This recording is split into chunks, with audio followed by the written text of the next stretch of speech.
sempre fui carnavalesca, brinquei carnaval, aquela famosa roupa de tule, com aqueles óculos de plástico azul e com aquela bananinha cheia de água. Todo mundo igual, 5 mulheres, todas vestidas igual. Naquela época eu tinha uma raiva porque eu queria ir diferente, mas era todo mundo igual.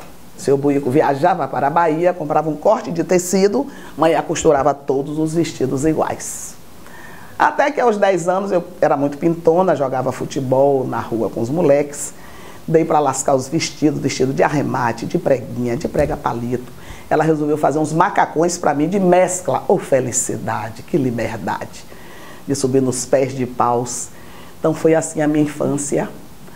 Até que, em 1963, minha irmã mais velha começou a ensinar na sala de visita da minha casa as pessoas da minha rua que eram analfabetas. Seu Neco Baleia, seu Paulo do Ganzá, esse povo pobre que vende na porta uma fruta, que trabalha na roça e que nunca teve acesso à escola.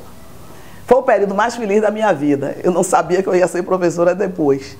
Mas minha irmã era professora e as cartilhas eram lindas. E era dia de festa, somente 2 vezes na semana, segunda e quarta. A sala de visitas da gente enchia de gente daquela rua que ia aprender a ler e escrever.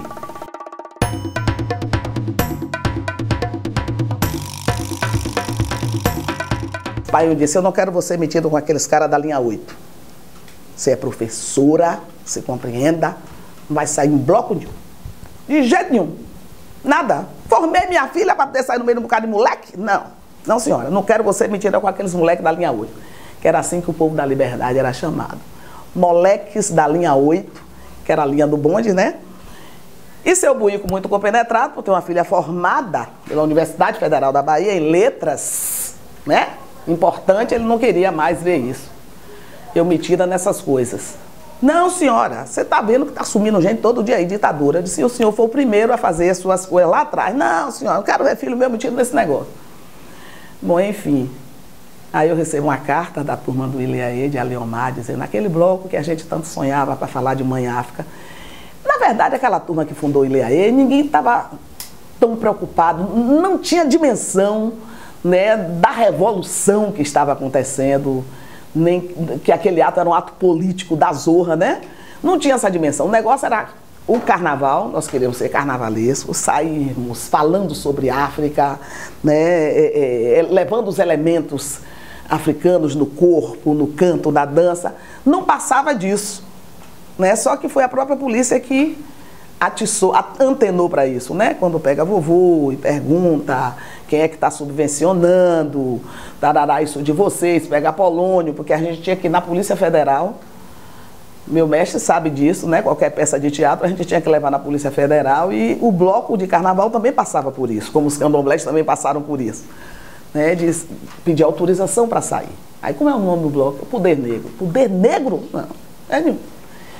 Bom, eu acho que essa parte o vovô sabe mais do que eu, os fundadores do Ilê sabem mais do que eu, mas essa história é a minha história. Eu acho que é a partir do surgimento do Ilê que eu reescrevo a minha história, né? É a partir do surgimento do Ilê que eu conheço a minha verdadeira história, a história das mulheres negras, das lideranças negras desta terra aqui e do outro lado do Atlântico, né? Eu fico sabendo que meu povo foi escravizado, mas fico sabendo também que eu posso pertencer a uma linhagem muito importante do outro lado.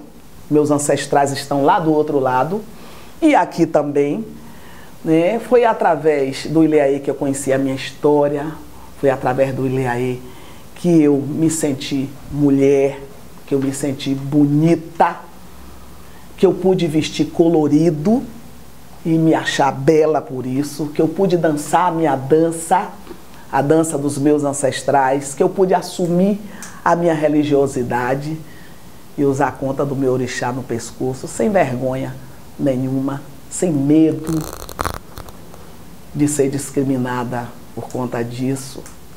Foi por conta do Ilê que eu pisei na Terra Sagrada, que eu fui à África, foi o Ilê que me levou até lá. foi por conta do Ileaê. Não foi a academia me instrumentalizou. Não foi a academia que fez com que eu conhecesse a minha história, que fez com que eu elevasse a minha estima, que eu conhecesse os meus ancestrais, que eu me fortalecesse. Não foi. Muito pelo contrário. A escola serviu sim, me instrumentalizou sim. Mas a minha escola, a minha academia foi o Curuzu, foi a Liberdade, foi o terreiro de Manhilda, o grande quilombo. Foi de lá que a gente tirou tudo. Tiramos de lá a culinária, a gastronomia, tiramos de lá o colorido que a gente veste, que vem dos orixás, tiramos de lá o toque, tiramos de lá as relações entre os mais velhos e os mais novos, o respeito a outros, os princípios. Então foi a minha academia original. Tudo isso que eu vivi, que eu vivenciei na minha vida de infância, de momentos de alegria, de tristeza, de passagem pela academia, dos meus alunos, que eu tive a oportunidade de ensinar, até hoje sou professora, de trabalhar, de trocar experiências. E eu começo a pensar e vejo que a minha base foi o Curuzu, a minha base foi Manhilda, aquela Yalorixá que se foi, mas que sempre tinha uma palavra para dizer a gente, cheia de conhecimento, sábia, e que me ensinou a fazer vatapá branco. Hoje é sexta-feira, né? A gente fica com vontade de comer uma comida de azeite, mas como o filho dela era de Oxalá e todos os outros que foram de Oxalá e que gostam de comer uma comidinha de azeite, aí ela fazia um vatapá branco, fazia uma galinha de xinxim, no lugar do azeite de dendê ela colocava um extra virgem.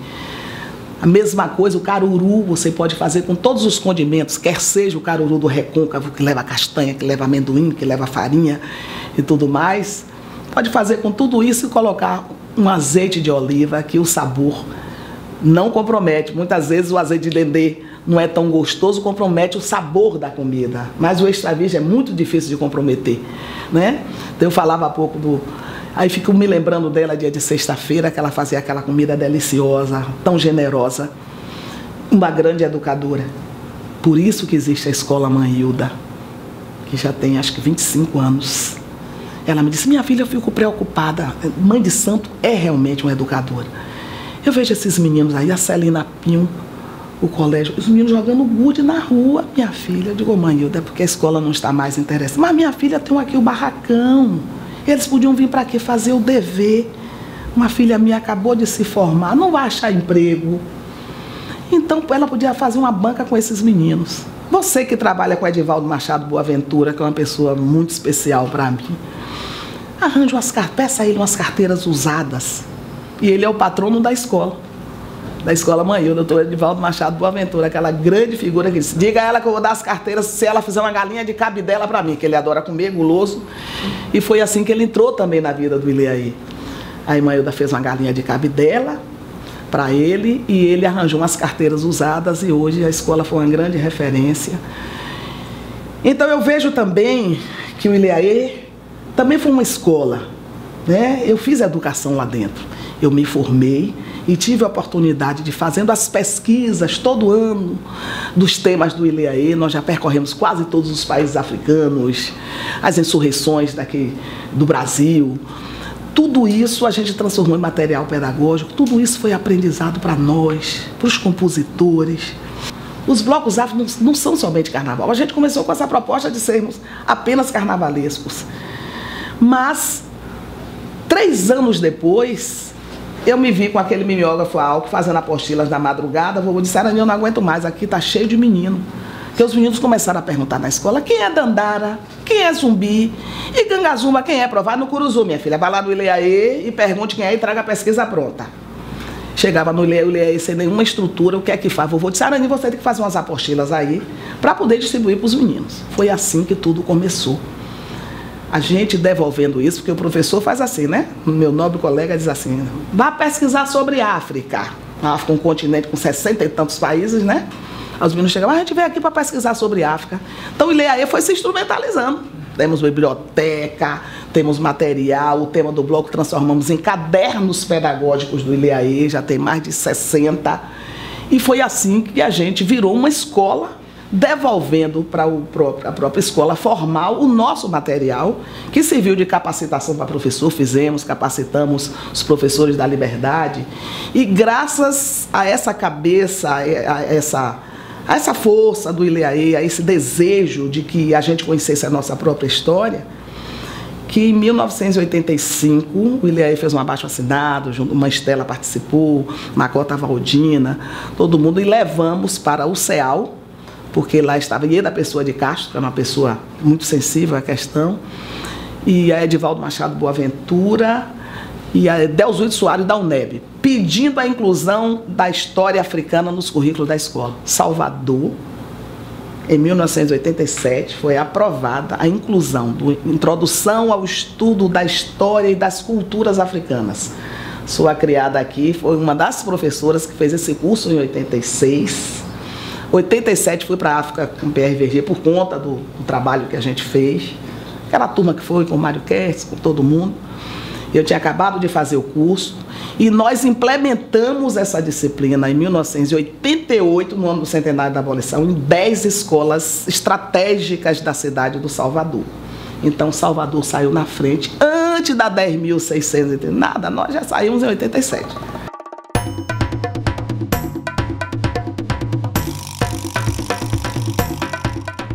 Uns 25 anos de sala de aula, eu assumi a gestão pública. Primeiro em 2004, para mim foi muito importante no governo de Embaçaí, apesar do movimento negro ter ficado furioso, porque pensou nosso melhor quadro. Eu não pertenço a movimento nenhum de quatro paredes. O meu movimento é um movimento de bloco afro, um movimento independente. Que eu comungo ou não comungo, não tenho um compromisso. Tenho um compromisso com o meu povo, com minha raça, mas não quero ficar presa a nenhum tipo de movimento, nem ter rótulo de coisa nenhuma. Que fique bem claro isso. Mas fui secretária, sei que o gerente da cidade deve ter capitalizado bastante em cima disso, mas nós também capitalizamos em cima disso. Foi o primeiro estado, a primeira cidade que tem uma secretaria de reparação, municipal de reparação, final de gestão, sem recurso, mas politicamente foi importante. Porque eu era uma mulher negra, oriunda de origem humilde, não estava vinculada, nunca fui a partido nenhum.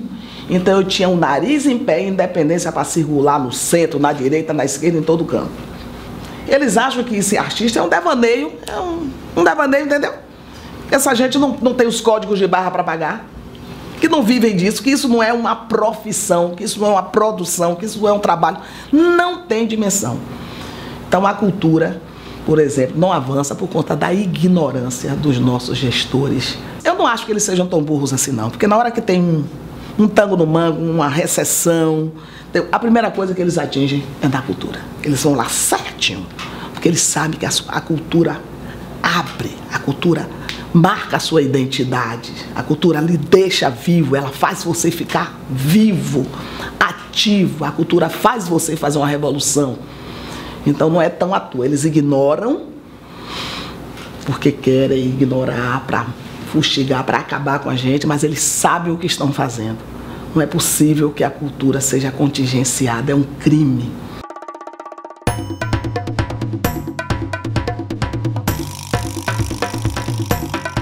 Hoje, comparando com a minha infância, meu Deus, eu tenho tão nítida a minha infância, aquele período, que hoje e ontem se confundem. Claro que houve algumas conquistas, mas eu acho que o preconceito, o racismo tem aumentado muito, não é em Salvador não, é no mundo. Então não vejo grandes diferenças. A mesma coisa, acho que é uma coisa mesmo do ser humano, que está cada vez mais pequenininho. Então é um fenômeno mundial, é um retrocesso do ser humano. Então do passado, no presente, eu acho que o passado era até bem melhor, porque não se tinha consciência, não se tinha acesso à ciência. Hoje a gente sabe que o primeiro homem surgiu dentro do continente africano, do coração do continente. Isso não amolece o coração de ninguém, isso não faz com que você entenda isso não faz com que você seja minha irmã, independente da cor de sua pele. Isso não mudou nada. A ciência pode avançar o que for, mas esse câncer jamais será extirpado do ser humano enquanto a cultura não entrar pela porta da frente da escola. Eu sou de uma geração que tinha lá o contador de história, o repentista ia para a sala de aula contar as histórias, cordel. Eu fui basicamente alfabetizado com aqueles livrinhos de cordel, de Cancão de Fogo, Pedro Malazarte, o homem que morreu 24 horas, foi no inferno e voltou, porque eu adorava ler aqueles casos. Olha onde é que vem o teatro. Na feira de Amargosa, dia de sábado. Então a gente sabia de qual salteado aquele livrinho antes de ser alfabetizado. Então o manuseio com a escrita, o manuseio com o jornal, com a revista. Pai, eu era assinante, não, comprava aquele Cruzeiro que tinha um amigo da onça naquela contracapa. Então essas imagens de livro, de história, de cordel, do tocador de sanfona, tudo isso a gente tinha dentro da escola e na vida da gente no dia a dia. Então não existia ignorância, não existia violência, porque a gente tinha um tempo ocupado com cultura, com arte, com entretenimento, com literatura. Mas hoje o que é que a nossa juventude tem, na verdade? A escola seria o único caminho de absorver todos esses movimentos para dentro da escola, para o aluno se habituar com isso, para isso fazer parte da vida dele. A questão tecnológica hoje dentro da escola, para mim, é um grande avanço e era um grande caminho para... Mas o que é que você vê? Eu vi na escola que eu estava, os computadores sem nenhuma manutenção, tudo lá estourado, não tem ar-condicionado, não tem manutenção. E o menino está do lado de fora da escola, porque ele vai para o corredor, para poder ele pegar o Wi-Fi dali do vizinho, porque o que interessa a ele é o que está aqui, hoje e agora. A informação imediata. Esses meninos, que talvez não saibam ler nem escrever, e que não estejam com o menor tesão com essa escola que está aí, estão muito bem informados, sim senhor, com tudo que está acontecendo em tempo real no mundo, porque ele está lá teclando e a escola não consegue acompanhar isso.